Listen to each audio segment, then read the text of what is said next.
மயிலாடுதுறை மாவட்டத்தில் பரவலாக மழை பெய்து வரும் நிலையில் குறுவை சாகுபடிக்கான நடவு பணிகள் தீவிரம். மயிலாடுதுறை மாவட்டத்தில் நிலத்தடி நீரை பயன்படுத்தி மின் மோட்டார்கள் மூலம் ஆண்டுதோறும் 94,000 ஏக்கர் பரப்பளவில் குறுவை நெற்பயிர் சாகுபடி செய்வது வழக்கம். இந்த ஆண்டு சாகுபடி பணிகளை விவசாயிகள் தற்போது தீவிரமாக மேற்கொண்டு வருகின்றனர். நிலத்திற்கு நீர் பாய்ச்சுதல், இயந்திரங்கள் மூலம் சமன் செய்தல், உழவு செய்தல், நாற்றங்கால் அமைத்தல் உள்ளிட்ட பணிகள் தீவிரமாக நடைபெற்று வருகிறது.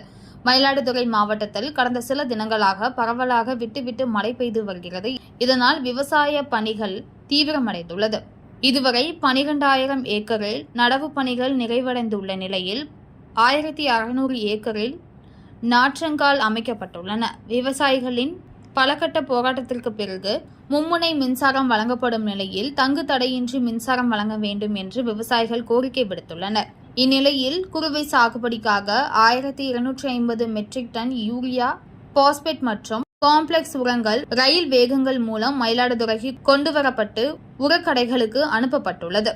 இத்தகவலை நமது செய்தியாளர் தாரிகான் மயிலாடுதுறை மாவட்டத்திலிருந்து தெரிவித்துள்ளார்.